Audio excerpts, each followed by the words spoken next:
Sentada frente a mi abogado, con los papeles de una herencia de 15 millones de euros delante, solo podía pensar en la cara de mi hijo. El día anterior, en el aeropuerto, me había tratado como a un trasto viejo, un estorbo para su viaje familiar. Él creía que yo dependía de su caridad, pero estaba a punto de descubrir quién dependía de quién.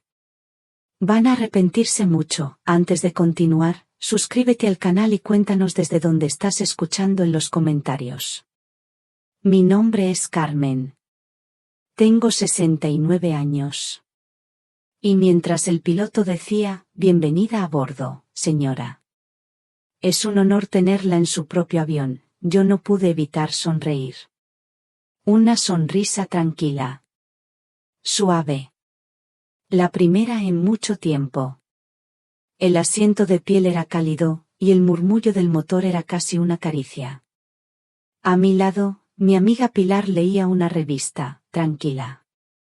Por la ventanilla, las nubes parecían almohadas de algodón. Sentí una paz inmensa, que me llenaba el pecho y me aliviaba los hombros. Pero esa sonrisa. Esa paz que sentía sobrevolando España, era algo impensable hace apenas 48 horas. Hace 48 horas, yo estaba en el mismo aeropuerto. El de Barajas. Pero mi corazón no volaba. Se rompía en 1000 pedazos. La terminal estaba llena de ruido. De gente que corría con sus maletas. De abrazos de bienvenida y de despedidas con lágrimas. Yo llevaba semanas esperando ese día. Semanas imaginando el sol de Tenerife, los paseos por la orilla del mar con mi hijo Javier y mi nieta. Semanas eligiendo la ropa, sintiendo esa ilusión tonta, como la de una niña. Los encontré cerca de los mostradores de facturación. Javier parecía tenso. No me miraba a los ojos. Mi nuera, Isabel, le susurraba algo al oído a otra mujer. Una mujer más joven. Era Sofía, su amiga. No entendí qué hacía ella allí. Se suponía que era un viaje de familia. Me acerqué arrastrando mi maleta, con la sonrisa que había ensayado frente al espejo. Buenos días, dije. Mi voz sonaba extraña, llena de una esperanza que se iba a morir muy pronto. Fue entonces cuando Javier me miró. Y en sus ojos no había alegría. Había lástima. Y fastidio. Mamá, empezó. Y en esa sola palabra, en ese tono, yo ya supe que algo iba terriblemente mal. Me llevó a un rincón, lejos de las miradas de Isabel y su amiga. Jugaba con el móvil entre las manos, nervioso. Como hacía de niño cuando rompía algo. Ha habido un cambio de planes, dijo, sin poder sostenerme la mirada. El viaje, bueno, hemos decidido que es mejor que sea solo para la familia. Las palabras se me quedaron atascadas en la garganta. Pero, yo soy tu familia, Javier, susurré. Soy tu madre. Él se pasó una mano por el pelo. Ese gesto nervioso que heredó de su padre. No es personal, mamá. Es que... Isabel pensó que sería más apropiado que viniera Sofía. Tienen muchas cosas en común, proyectos. Y tú, bueno, tú no encajas mucho en nuestros planes. No encajaba. Esa palabra. Resonó en mi cabeza como un eco vacío. Después de 45 años criando a ese hombre. Después de sacrificar mi juventud, mis sueños, mi vida entera por él, yo no encajaba. Pero Javier, mi voz temblaba. Llevo semanas preparándome. Compré ropa nueva. Cancelé mis citas con el médico. Estaba tan ilusionada. Lo sé, mamá. Y lo siento, dijo, cortante. Como si sintiera lástima por un mueble viejo que ya no sabe dónde poner. Pero ya está decidido. Sofía viene con nosotros. Y tú, tú te vas a casa. Volvimos hacia donde estaban ellas. Isabel se acercó con esa elegancia fría que siempre me había hecho sentir pequeña. Llevaba un conjunto de viaje impecable. Su sonrisa no le llegaba a los ojos. Carmen, querida, dijo, usando ese tono dulce que solo usaba con las visitas. De verdad, es lo mejor. Este viaje va a ser muy activo. Muchas caminatas, actividades que requieren energía. A tu edad, podrías lastimarte. A mi edad. Como si mis 69 años fueran una enfermedad. Una carga. Un estorbo. Además, continuó ella, puedes cuidar de las plantas del balcón mientras no estamos, ¿verdad? Y quizás, limpiar un poco. Ya sabes cómo nos gusta encontrar todo perfecto cuando volvemos. Ahí estaba. La verdad. Desnuda y cruel. Yo no era su madre. Era su empleada. La que cuida la casa gratis. Sofía, la amiga, se acercó con mi billete de avión, que ya tenía otro nombre impreso encima. El suyo. Me miró con una sonrisa que pretendía ser comprensiva, pero que solo era condescendiente. Gracias por entenderlo, Carmen. De verdad, aprecio que hayas hecho posible este viaje para mí. Hecho posible para ella. Como si yo le hubiera regalado mi felicidad. La voz del altavoz anunció la primera llamada para el embarque. Mi vuelo. El vuelo que ya no era mío. Javier no se atrevió a mirarme. Ni una sola vez. Se dio la vuelta y empezó a caminar hacia el control de seguridad, junto a Isabel y Sofía. Se reían de algo. Como si nada hubiera pasado. Como si no acabaran de destrozar el corazón de una mujer en medio de un aeropuerto lleno de extraños. Y yo me quedé allí. Parada. Sola. Sosteniendo mi maleta como una idiota. Viendo cómo mi propia vida se alejaba de mí. El taxista no dijo nada durante el trayecto. Supongo que mi cara lo decía todo. Me dejó frente al portal, cogí mi maleta, la misma que había hecho con tanta ilusión, y subí los 3 pisos a pie. Como siempre. El ascensor de nuestro edificio es viejo y ruidoso, y en ese momento, yo solo quería silencio. Abrí la puerta de casa. Y el silencio me golpeó. Era un silencio diferente. No era la paz de una casa tranquila. Era el silencio frío de la ausencia. Un vacío que se pegaba a las paredes, a los muebles, a mi piel. Dejé caer la maleta en la entrada. El ruido retumbó como un trueno. Caminé por el pasillo. Mis pasos sonaban huecos. Todo estaba en su sitio, exactamente como lo había dejado esa mañana. El sol de la tarde entraba por la ventana del salón, dibujando rectángulos de luz en el suelo de parqué. En esa luz, podía ver las motas de polvo bailando. Siempre había polvo. Por mucho que limpiara. Me detuve frente al sillón de mi marido, Antonio. El cuero estaba gastado justo en el reposabrazos derecho, donde él siempre apoyaba el codo para leer el periódico. Han pasado 5 años desde que se fue.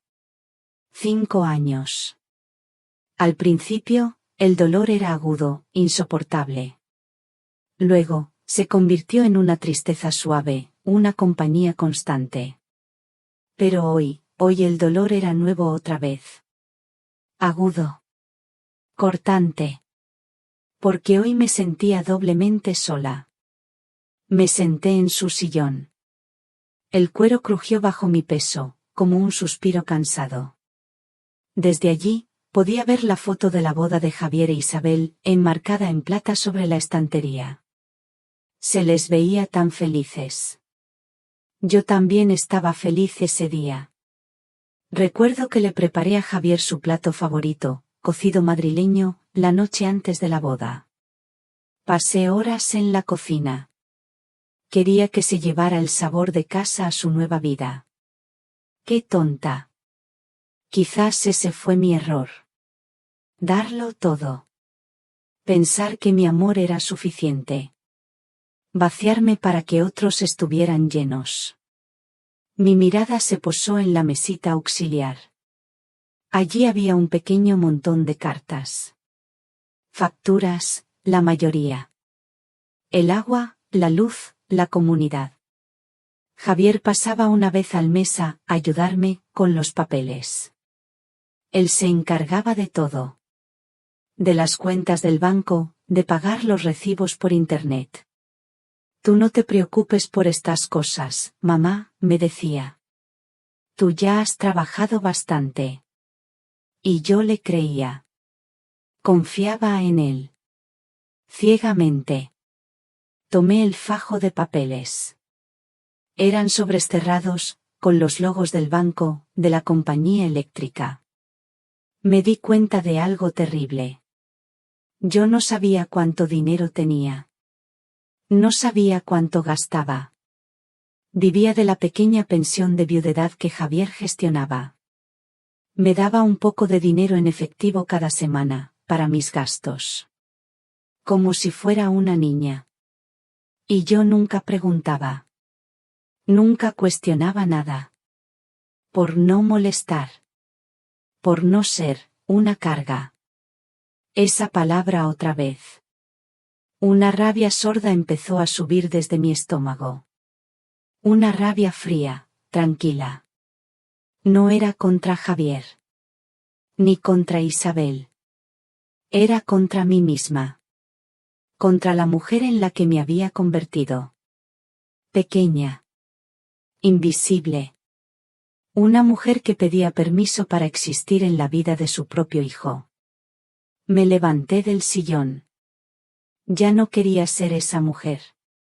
Fui al pequeño escritorio que Antonio usaba en el dormitorio. Él era un hombre ordenado. Metódico. Guardaba todo en carpetas etiquetadas. Javier se había llevado la mayoría de los papeles importantes después del funeral. Pero yo había guardado una caja. Una vieja caja de zapatos llena de cosas que no quise tirar. Cartas antiguas, fotos, documentos que no entendía. La abrí. Olía a papel viejo. A recuerdos. Revolví su contenido con cuidado. Facturas de hacía 30 años. Garantías de electrodomésticos que ya no existían. Y entonces, al fondo, la encontré. Una tarjeta de visita. De cartulina gruesa, con las letras un poco borrosas por el tiempo. Señor Mateo Vargas. Abogado y gestor administrativo. Recordé a ese hombre. Un hombre serio, con gafas gruesas, que venía a casa a veces a hablar con Antonio. Hablaban en voz baja, en el despacho, durante horas. Antonio confiaba mucho en él. Mateo es un hombre de honor, Carmen, me dijo una vez. Sabe más de nuestra vida que nosotros mismos. Sostuve la tarjeta entre mis dedos temblorosos. Era un trozo de cartón. Pero en ese momento, me pareció un salvavidas. No sabía qué iba a decirle. No sabía qué iba a preguntarle. Pero sabía que tenía que hacerlo. Tenía que empezar por algún sitio. Tenía que saber. Fui al teléfono fijo del salón. El de toda la vida. Marqué los números lentamente, uno por uno. El corazón me latía con fuerza, no de miedo, sino de algo nuevo. Algo parecido a la determinación. Sonó 2 veces. Una voz joven de mujer respondió. Despacho de abogados Vargas, dígame. Respiré hondo. Buenos días, dije, y mi voz sonó más firme de lo que esperaba. Quisiera concertar una cita con el señor Mateo Vargas. Me llamo Carmen García. Soy la viuda de Antonio Hernández.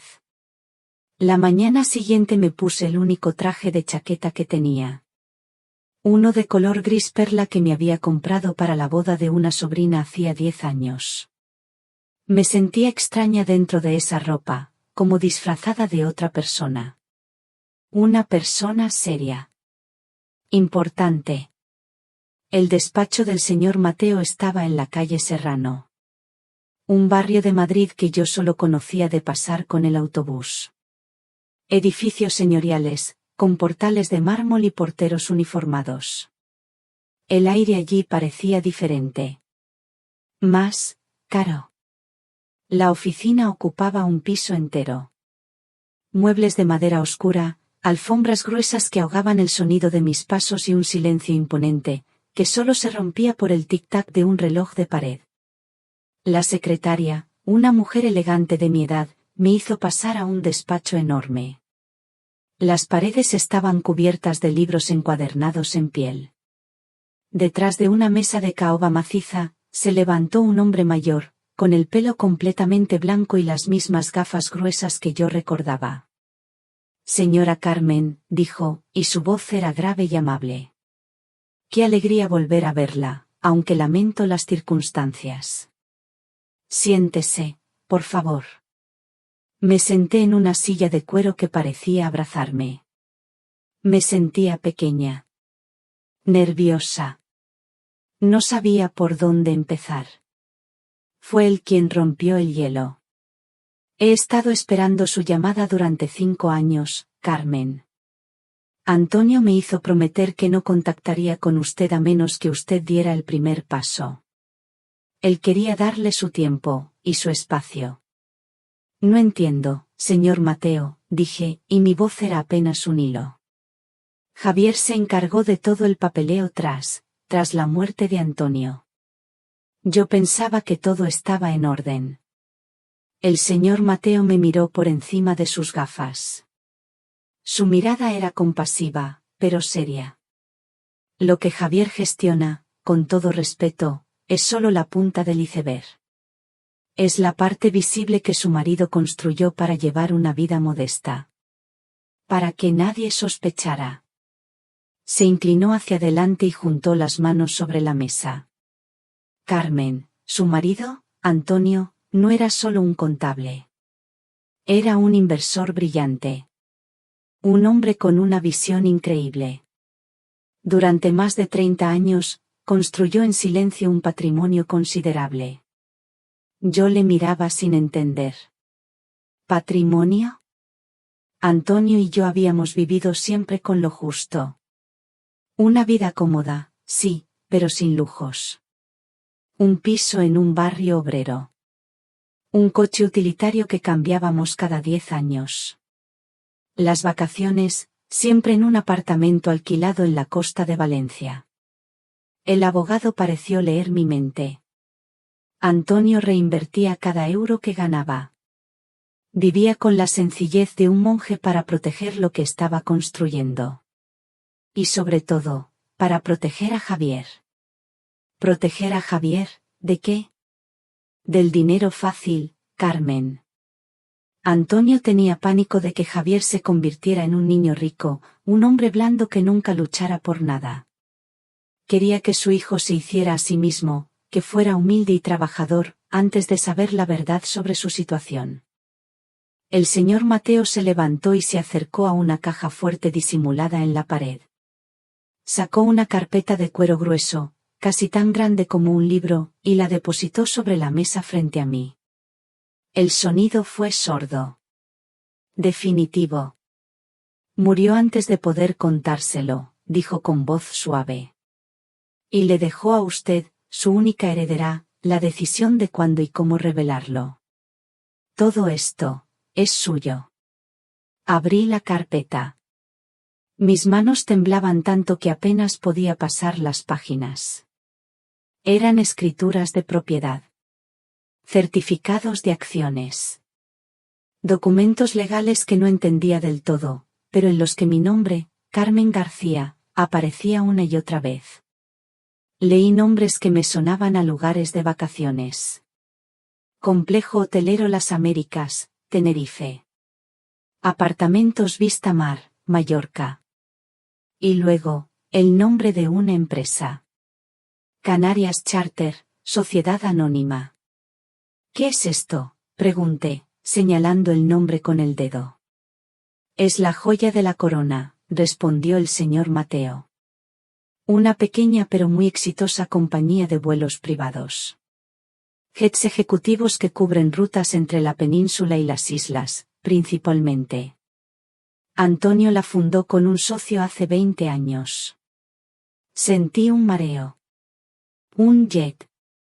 Mi marido, que contaba cada peseta para la compra, era dueño de una empresa de aviones. La habitación empezó a darme vueltas. ¿Y de cuánto dinero estamos hablando?, me atreví a preguntar. El señor Mateo me miró con seriedad. Si sumamos los inmuebles, las acciones y la empresa, su patrimonio actual, Carmen, supera ligeramente los 15 millones de euros. 15 millones de euros. La cifra se quedó flotando en el aire. No tenía sentido. Era un número de las películas, de los concursos de la tele.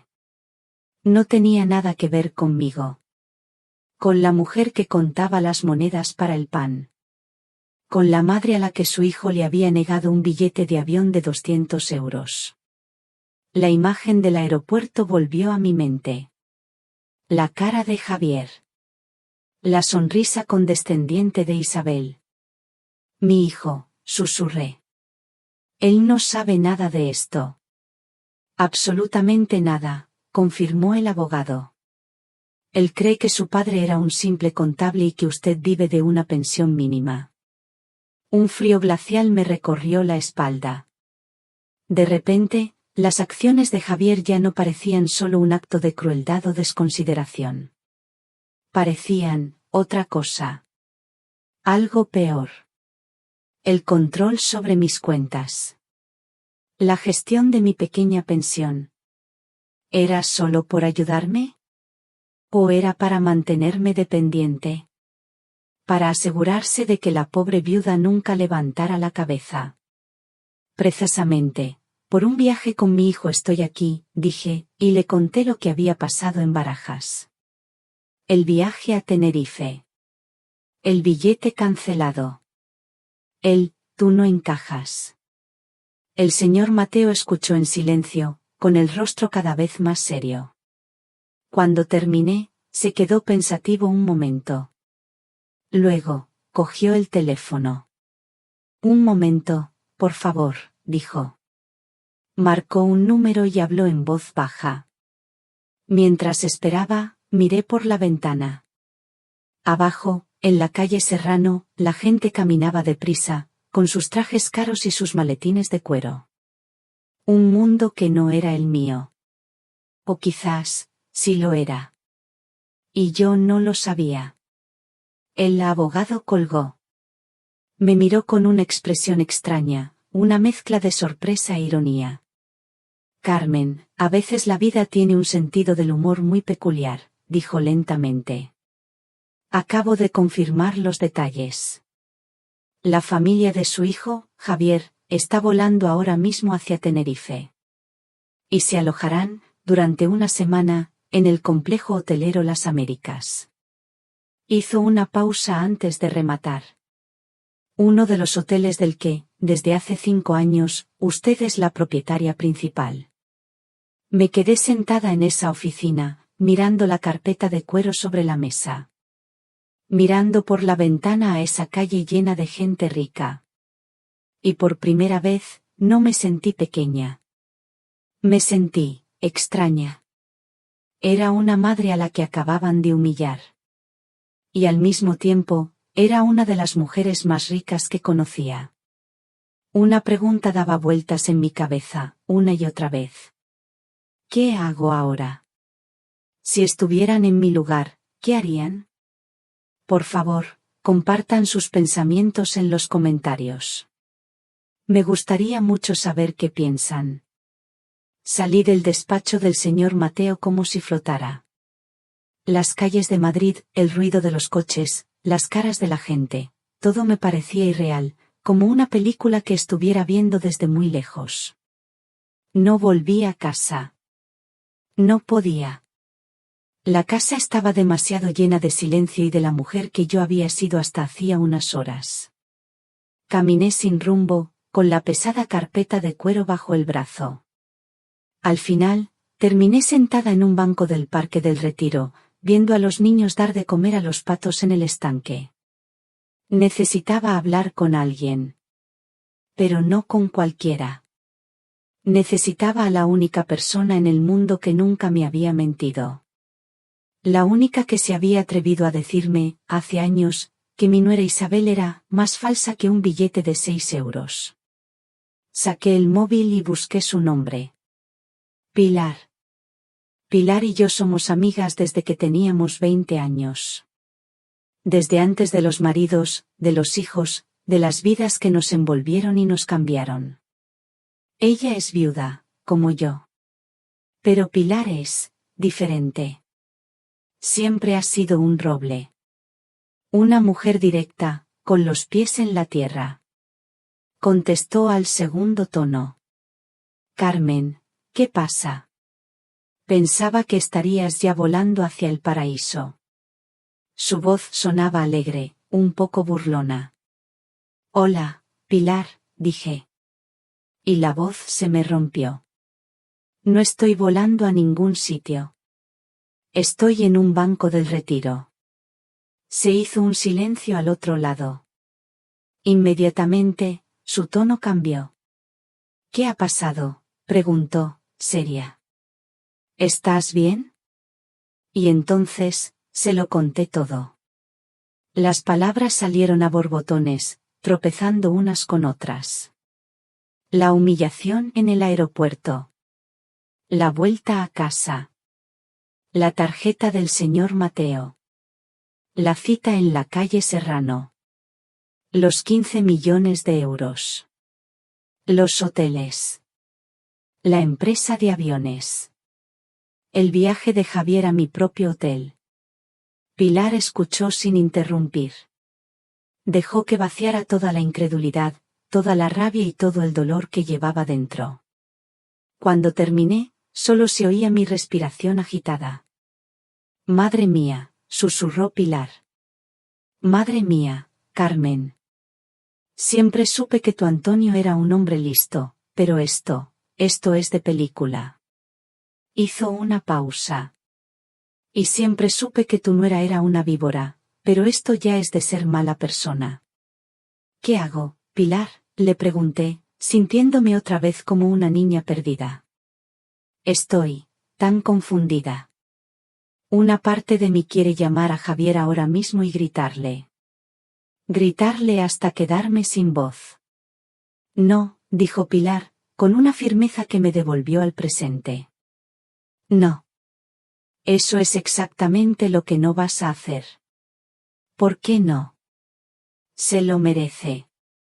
Claro que se lo merece. Se merece eso y más. Pero si le llamas ahora, ¿qué conseguirás? Que te llore por teléfono. Que te pida perdón 1000 veces. Que le eche la culpa a Isabel. Se hará la víctima, Carmen, y al final, la que se sentirá culpable por haberle gritado serás tú. Los conoces. Tenía razón. Pilar siempre tenía razón. Entonces, ¿qué hago? Dejo que se salgan con la suya, que disfruten de unas vacaciones de lujo en mi hotel, a mi costa. A tu costa van a estar, desde luego, dijo Pilar, y por primera vez, noté una chispa de humor en su voz. Pero no se van a salir con la suya. Van a aprender una lección. Pero la van a aprender a tu manera. A la manera de la nueva Carmen. ¿La nueva Carmen?, repetí, sin entender. Sí. La Carmen que es dueña de media Tenerife. La Carmen que no necesita pedir permiso para nada. Hubo un silencio. Podía oír cómo pensaba. Pilar siempre ha sido la estratega de las dos. Escúchame bien, dijo al fin. No vas a llamar a nadie. No vas a cancelar su reserva.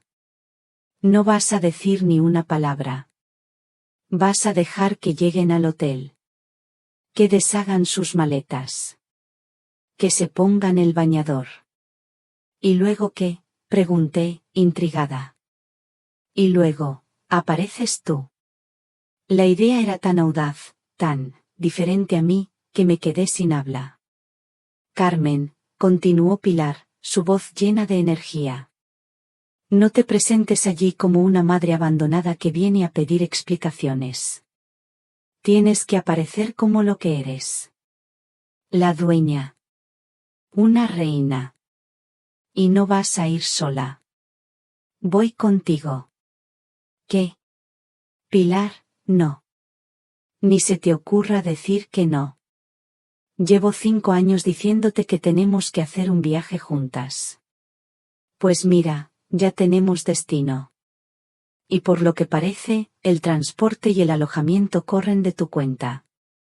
Por primera vez en 2 días, una pequeña sonrisa se dibujó en mi cara.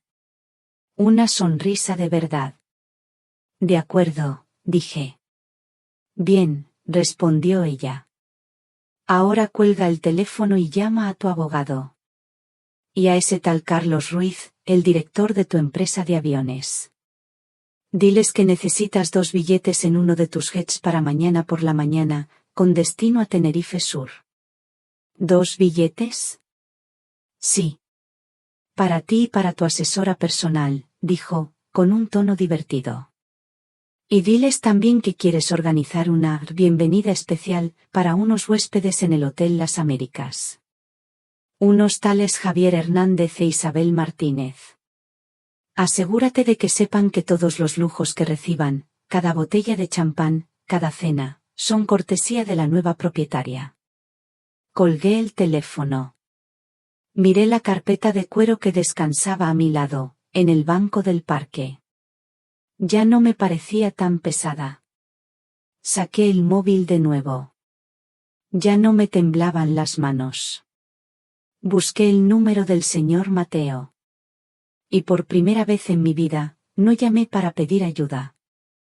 Llamé para dar órdenes. A la mañana siguiente, volví al aeropuerto de Barajas. Pero esta vez, todo fue diferente. No fuimos a la terminal principal, esa colmena de gente apresurada y mostradores impersonales. Un coche negro, con los cristales tintados, nos recogió a Pilar y a mí en la puerta de mi casa. Nos llevó a una zona privada del aeropuerto. Una terminal pequeña, silenciosa y elegante, donde no había colas, ni prisas, ni el olor a estrés que impregna los grandes aeropuertos. Un hombre joven con un traje impecable nos estaba esperando. Nos sonrió y dijo, señora Carmen, señora Pilar, bienvenidas. Por aquí, por favor. El comandante Uriel las está esperando. Caminamos por una pista casi vacía, bajo el sol suave de la mañana. Y entonces lo vi. No era un avión de pasajeros gigante. Era un avión pequeño, blanco y reluciente, con una fina línea dorada pintada en el lateral. Parecía un pájaro elegante y silencioso, esperando para llevarnos lejos. Al pie de la escalerilla, nos esperaba un hombre de mi edad, con el pelo plateado y un uniforme de piloto impecable. Su cara me resultaba familiar, pero no sabía de qué. Nos saludó con una sonrisa cálida, casi paternal. Señora Carmen, dijo, y su voz era profunda y tranquila. Soy Uriel. El comandante Uriel. Llevo 20 años volando para Canarias Charter. Me tendió la mano. Bienvenida a bordo. Su esposo. Antonio, estaría muy orgulloso de verla hoy. En ese momento, lo recordé. Uriel. El amigo de Antonio que a veces venía a casa a jugar al mus. El que yo pensaba que era representante de una empresa de seguros. Resulta que no vendía seguros. Pilotaba aviones. Los aviones de mi marido. Le apreté la mano, y sentí una oleada de emoción. Una emoción extraña, una mezcla de pena por todo el tiempo perdido y de gratitud por el hombre que fue mi marido. Por todos los secretos que guardó para protegerme. Subimos al avión. Por dentro, era como el salón de una casa de lujo.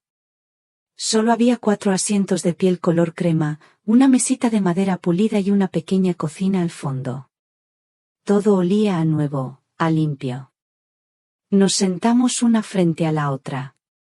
No había más pasajeros. Solo nosotras dos. El avión despegó con una suavidad increíble, sin los temblores ni el ruido atronador de los vuelos comerciales. En pocos segundos, Madrid era solo un mapa de juguete a nuestros pies. Luego, solo nubes. Un mar blanco e infinito. Una azafata muy joven y amable nos sirvió una copa de cava. El cristal estaba frío y las burbujas subían en un hilo dorado. ¿En qué piensas?, me preguntó Pilar, dándole un sorbo a su copa. Pienso en lo extraña que es la vida, le respondí, mirando por la ventanilla. Ayer, a esta misma hora, estaba en casa llorando porque mi hijo no me quería en su viaje. Y hoy estoy volando en mi propio avión, hacia mi propio hotel, para demostrarle que se equivocó. Pilar sonrió. No vas a demostrarle nada a él, Carmen. Vas a demostrártelo a ti misma. Que es mucho más importante. Tenía razón. Este viaje ya no tenía que ver con Javier. Ni con Isabel. Tenía que ver conmigo. Con la mujer que había olvidado quién era. Con la mujer que, por primera vez en décadas, no tenía que pedir permiso ni dar explicaciones a nadie. ¿Sabes una cosa?, le dije a Pilar. Siempre quise ir a París. Ver la Torre Eiffel iluminada por la noche. Pero a Antonio no le gustaba viajar al extranjero. Y luego, bueno, con Javier y sus gastos, nunca parecía el momento adecuado. Pues parece que el momento adecuado acaba de empezar, dijo ella, levantando su copa. Brindo por París. Y por Roma. Y por Viena. Y por todos los sitios a los que vamos a ir cuando acabemos de poner en su sitio a un par de niñatos malcriados en Tenerife. Nos reímos. Una risa limpia, sonora. Hacía años que no me reía así. Sentí como si un peso enorme, que llevaba años sobre mis hombros, por fin se hubiera desvanecido. El resto del vuelo fue tranquilo. Hablamos de todo y de nada. De nuestros recuerdos de juventud, de los libros que habíamos leído, de las cosas que haríamos ahora que el tiempo y el dinero ya no eran un problema. Por primera vez en mucho tiempo, hablamos del futuro. De nuestro futuro. Cuando el comandante Uriel anunció que estábamos iniciando el descenso, me asomé a la ventanilla. Vi el contorno de la isla de Tenerife, recortado sobre el azul intenso del Atlántico. El Teide, majestuoso, con su pico cubierto de una fina capa de nieve, parecía darnos la bienvenida. El avión aterrizó con la misma suavidad con la que había despegado. Al bajar por la escalerilla, el aire de la isla me recibió. Un aire cálido, con olor a sal y a flores. Respiré hondo, llenando mis pulmones de esa nueva libertad. Pilar se puso a mi lado, sonriendo. Bueno, dijo, ajustándose las gafas de sol. Ahora empieza lo bueno. El hotel era incluso más impresionante de lo que había imaginado. Un edificio blanco y luminoso, rodeado de jardines tropicales y piscinas que parecían espejos de agua azul.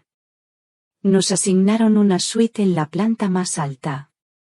Tenía una terraza tan grande como el salón de mi casa en Madrid, con vistas directas al mar.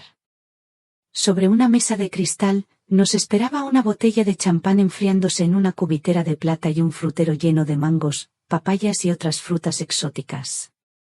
Pilar soltó una carcajada. Desde luego, Carmen, sabes cómo tratar a tus invitadas. Deshicimos el equipaje tranquilamente. Yo me puse un vestido sencillo, de lino blanco, que me había comprado hacía tiempo pero nunca me había atrevido a estrenar. Me miré al espejo. La mujer que me devolvía la mirada parecía diferente. Más tranquila. Más alta, incluso.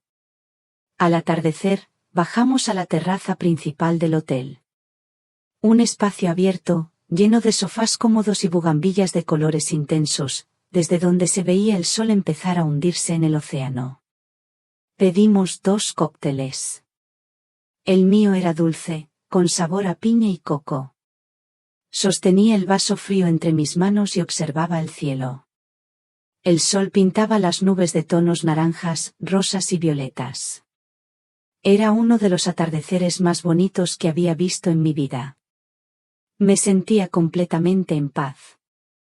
Casi había olvidado la razón por la que estábamos allí. Y entonces, los vi. Entraron en el vestíbulo del hotel, que se abría a la terraza. Arrastraban sus maletas.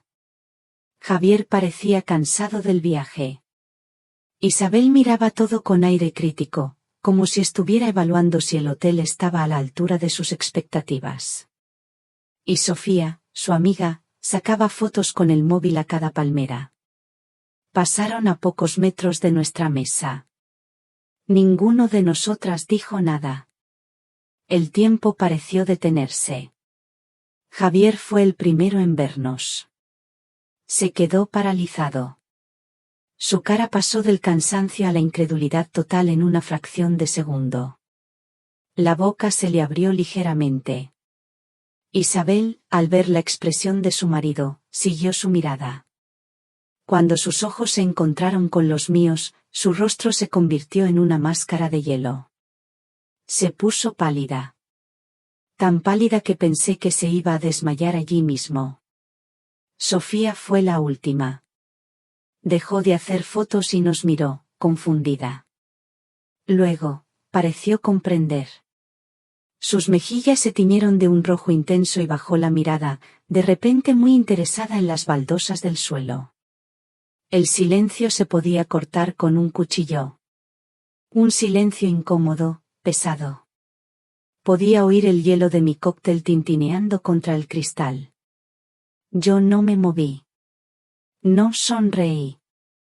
No mostré enfado. Simplemente los miré. Sostuve la mirada de mi hijo. Luego, la de mi nuera. Y en mis ojos no había odio. Creo que solo había una calma infinita. Una calma que a ellos debió de parecerles un abismo. Pilar, a mi lado, se bebió su cóctel de un trago, como si estuviera viendo el final de una obra de teatro muy interesante. El momento lo rompió un hombre con un traje elegante y una flor en la solapa. El director del hotel. Se acercó a la familia de mi hijo con una sonrisa profesional. Yo ya había hablado con él por la mañana. Se llamaba Alejandro. Señor Hernández, señora Martínez. Bienvenidos al Hotel Las Américas, dijo, con voz clara y resonante. Esperamos que tengan una estancia maravillosa. Mi nombre es Alejandro, y soy el director del hotel. Javier solo pudo asentir, sin apartar la vista de mí. El director continuó, su voz subiendo un poco de volumen, lo justo para que todos en la terraza pudieran oírlo. Tenemos instrucciones muy especiales para ustedes. La nueva propietaria del complejo, la señora Carmen García. Aquí hizo una pequeña pausa y me miró, con un leve gesto de cabeza. Yo se lo devolví, muy lentamente. La madre del señor Hernández, continuó, nos ha pedido personalmente que nos aseguremos de que su estancia sea inolvidable.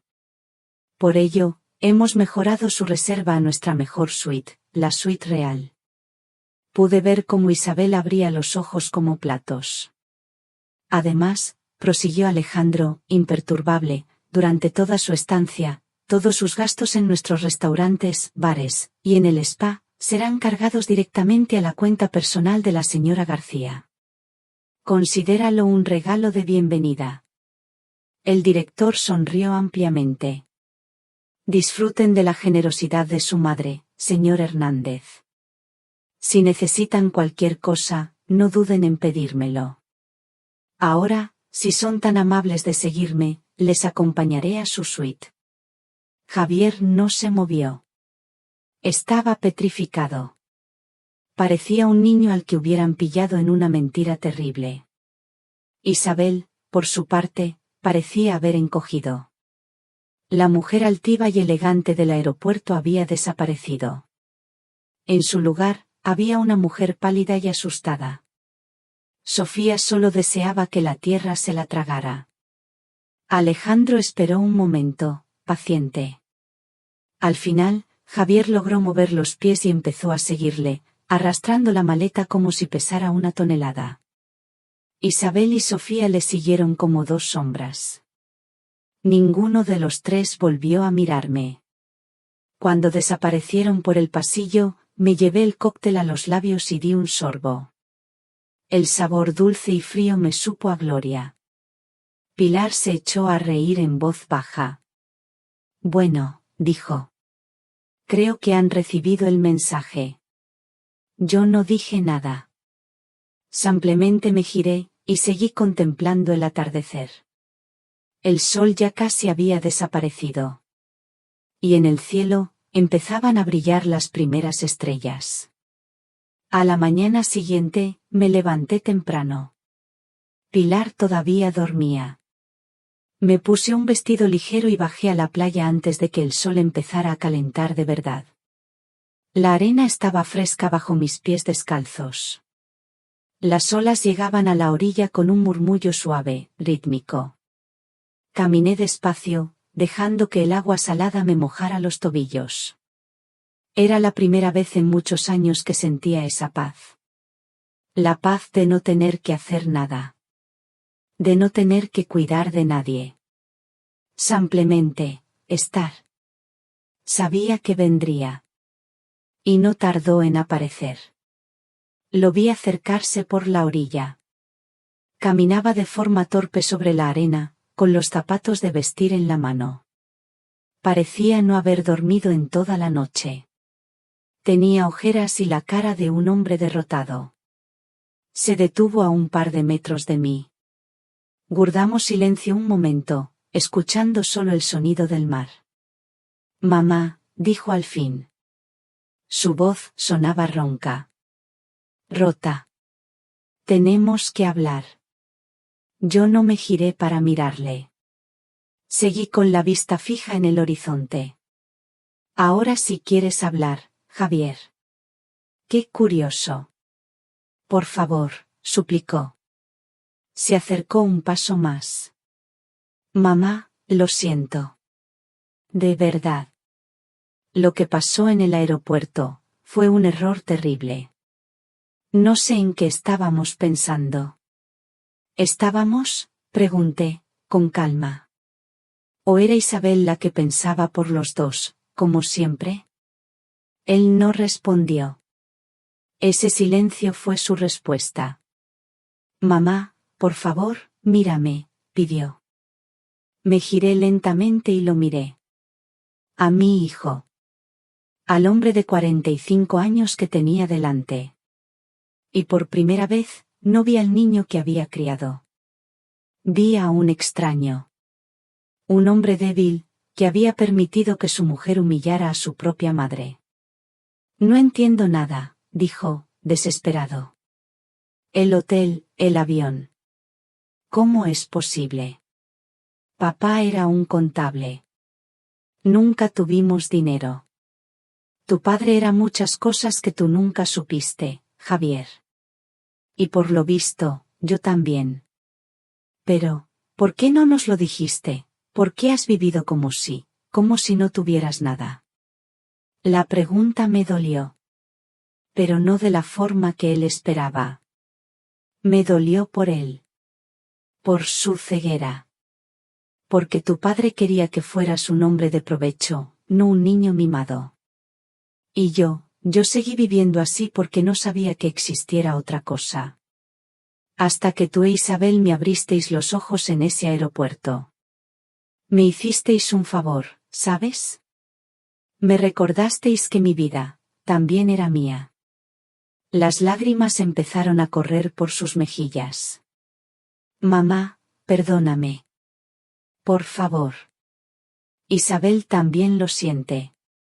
Está destrozada. Dice que fue un malentendido. Un malentendido. Esa palabra de nuevo. La excusa de los cobardes. No hubo ningún malentendido, Javier, dije, y mi voz era tranquila, pero firme como una roca. Durante años, me he sentido como un mueble en vuestra casa. Un mueble útil, que limpia, que cuida de las plantas, que prepara tu comida favorita. Pero un mueble, al fin y al cabo. Y en el aeropuerto, simplemente decidisteis que ese mueble viejo ya no combinaba con vuestro viaje. Y lo dejasteis en un rincón. Él sollozaba abiertamente ahora. No es verdad, mamá. Te queremos. Puede que me queráis, respondí. Pero no me respetáis. Y el amor sin respeto no sirve para nada. Hice una pausa. Necesitaba decir lo más importante. Javier, yo te quiero. Siempre te querré, eres mi hijo. Pero, ya no me gusta la persona en la que te has convertido. Sus ojos se abrieron de par en par, llenos de dolor. Esa fue la verdad que más le dolió. Tu perdón puede que lo acepte algún día, continué. Pero tu respeto es lo que necesito. Y eso es algo que tienes que aprender a darte a ti mismo primero, antes de poder dárselo a los demás. Me giré de nuevo hacia el mar. Ahora, si me disculpas, Pilar y yo vamos a desayunar. Disfrutad de la suite real. Disfrutad de la semana que queríais. Tenéis planes. Y por primera vez en mi vida, yo también tengo los míos. Empecé a caminar por la orilla, alejándome de él. No me siguió. Mirando su silueta encogida sobre la arena, por primera vez en muchos años, no sentí el impulso de correr a consolarlo. Sentí libertad. Mi viaje apenas comenzaba, pero sabía que no sería fácil. Si han escuchado hasta aquí, por favor, dejen un número 1 en los comentarios, para que sepa que todavía tengo amigos que me acompañan en este camino. Su presencia es el mayor ánimo para seguir contando la última parte de mi historia. Javier e Isabel se fueron de Tenerife al día siguiente. No se despidieron. Simplemente, desaparecieron. El director del hotel me informó discretamente de que habían dejado la suite. Sentí una punzada de tristeza. Pero no sentí alivio. Era simplemente el final de un capítulo. Pilar y yo nos quedamos en la isla una semana más. Pero ya no era para demostrar nada. Era, simplemente, para disfrutar. Paseamos por pueblecitos con casas de colores. Comimos pescado fresco en terrazas junto al mar. Nos bañamos en piscinas naturales de roca volcánica. Y por primera vez en mi vida, me compré un bikini. A mis 69 años. Y me sentí maravillosamente bien. Pero Tenerife fue solo el principio. Desde allí, volamos a París. Siempre había soñado con París. Y la ciudad era aún más bonita que en mis sueños. Pilar y yo alquilamos un pequeño apartamento con vistas a los tejados de pizarra. Por las mañanas, comprábamos croissants calientes en la panadería de la esquina. Por las tardes, nos perdíamos por las calles del barrio de Montmartre. Y por la noche, nos sentábamos en un barco que recorría el Sena, y veíamos la Torre Eiffel convertirse en un árbol de luz dorada.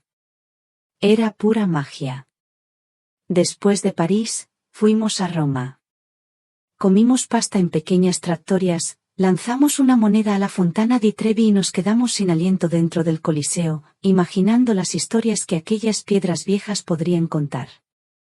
Luego vino Viena, con sus palacios imperiales y sus conciertos de música clásica. Nos sentábamos en cafés antiguos, a comer tarta de chocolate y a ver la vida pasar, sin prisas. En esos viajes, no solo descubrí ciudades. Me redescubrí a mí misma. Recordé a la Carmen que había sido antes de ser la esposa de Antonio, antes de ser la madre de Javier. La joven que estudiaba historia del arte y soñaba con trabajar en un museo. La chica a la que le encantaba pintar acuarelas y se pasaba horas leyendo poesía. Toda esa mujer había quedado sepultada bajo capas y capas de obligaciones. De comidas que preparar, de ropa que planchar, de preocupaciones por los demás. Y ahora, poco a poco, estaba volviendo a salir a la luz. Aprendí a gastar dinero en mí sin sentirme culpable. Al principio me costaba. Me probaba un vestido bonito y pensaba, esto es demasiado caro. Pero Pilar me decía, Carmen, ¿más caro que tu felicidad? Cómpratelo. Y me lo compraba. Y me sentía reina. El momento más revelador, sin embargo, no fue en París ni en Roma. Fue a la vuelta, en Madrid. En casa. Un día, decidí ir al Museo del Prado. Sola. Hacía más de 30 años que no iba. Me pasé horas caminando por sus salas silenciosas, reencontrándome con viejos amigos, Velázquez, Goya, El Greco. Y entonces, me detuve frente a las Meninas. Ese cuadro inmenso, lleno de misterio y de belleza. Me quedé mirándolo. No sé cuánto tiempo pasó. 10 minutos. Media hora. Y de repente, sentí que las lágrimas me corrían por las mejillas.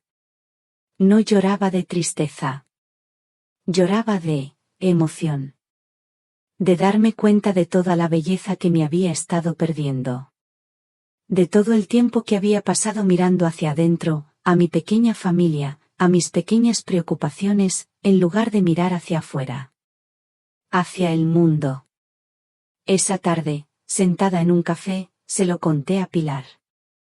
Ha sido maravilloso viajar, Pilar. Pero no quiero que mi vida sea solo eso. No quiero solo recibir. Quiero dar. ¿A qué te refieres?, me preguntó.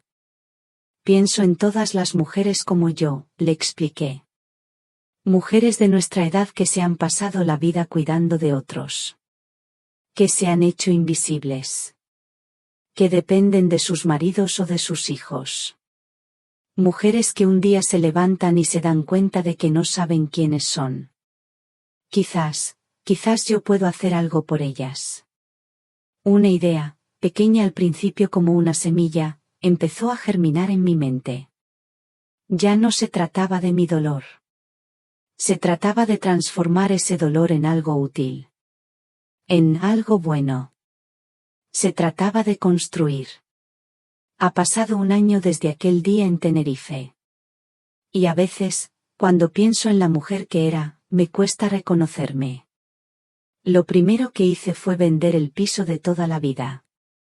Esa casa estaba llena de fantasmas, de recuerdos de una mujer sumisa que ya no existía. Me compré un apartamento luminoso y elegante en el barrio de Salamanca, cerca de las oficinas de la empresa. Un lugar mío, elegido por mí, decorado a mi gusto. Un lugar sin el sillón gastado de nadie. Empecé a involucrarme en el negocio. Al principio, solo iba a las reuniones para escuchar. Luego, empecé a dar mi opinión. Descubrí que tenía ideas. Que tenía instinto. Carlos Ruiz, el director que había puesto mi marido, se convirtió en un gran aliado. Me enseñó a leer balances, a entender de finanzas. Y yo le enseñé a él a pensar más en las personas que trabajaban para nosotros, no solo en los números. Pero mi verdadero proyecto, el que le daba sentido a todo, nació de aquella tarde en el Prado.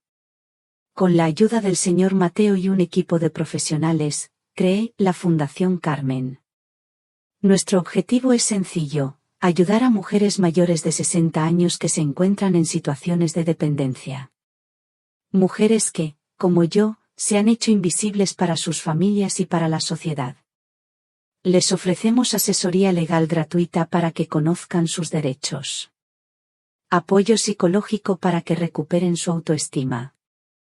Y pequeños cursos de gestión financiera para que nunca más tengan que pedir permiso para usar su propio dinero.